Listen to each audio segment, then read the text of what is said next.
Elle avait le nombril en forme de 5. Une autre aurait fait des manières, une autre aurait fait des chichis, aurait cherché à s'exhiber aux Folies Bergères ou bien encore au Casino de Paris. Elle, pas du tout.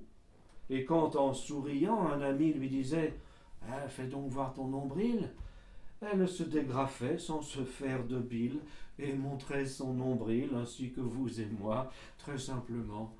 Elle était si douce et si simple. Quel poète dira l'ironie décevante de cet œil goguenard que Dieu nous mit au ventre, comme les architectes dans les maisons collent une rosace au plafond. Elle avait le nombril en forme de 5. Une autre aurait affiché la prétention d'être le clou tant recherché d'une exposition. Elle, pas du tout. Elle allait aux expositions sans pause, avec son petit chapeau de paille rose.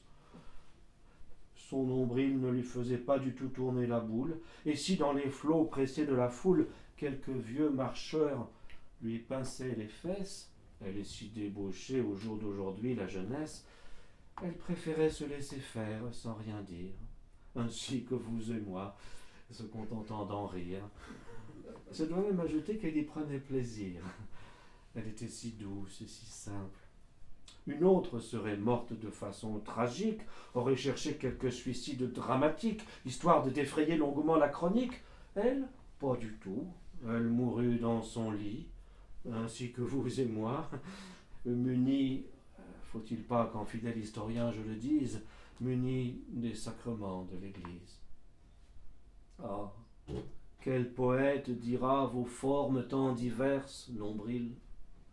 Nombrils corrects, nombrils à la renverse, nombrils en long des faméliques, nombrils en large des grosses dames apoplectiques, nombrils en porte cochère, comme en ont trop souvent les accortes bouchères, nombrils troublants des folles filles de l'Espagne, nombrils gras et béats des curés de campagne, nombrils effarés des timides épouses, nombril des gros rentiers, larges comme des bouses, nombril rusé, nombril malin qui avait l'œil américain, nombril moulé ainsi que de petites crottes qui paraient l'abdomen des vierges autontotes, nombril mi-clos, nombrils entrebâillés, il faut pourtant qu'une porte soit ouverte ou fermée, nombrils en rond, nombrils en boule, nombrils gros comme des ampoules, et vous, nombrils en cul de poule.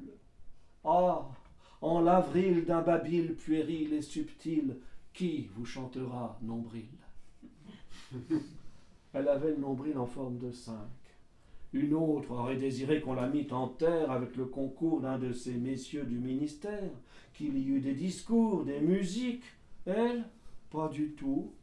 Ce fut simple et banal. Il n'y eut même pas un conseiller municipal, mais 2 ou 3 amis, quelques parents et l'ecclésiastique. Et quand le tabellion ouvrit son testament, il lut ces quelques mots profondément touchants. Je sous-signais, désire et veux que mon nombril serve de numéro à une automobile.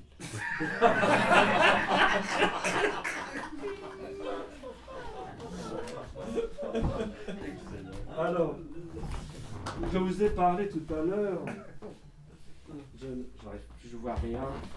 Il faut dire que ça n'a aucun intérêt, mais ça va vous expliquer mon embarras. En fait, j'ai 2 paires de lunettes.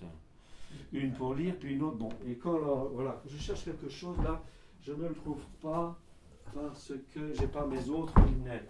C'est passionnant, hein. Ah, voilà. Si, voilà, j'ai trouvé. Parce que, bon, on a souvent lu des textes là d'Alphonse Allais pour dire qu'Alphonse Allais n'était pas seulement un humoriste et un poète et un écrivain d'immense talent. C'était aussi un précurseur dans le monde des arts plastiques.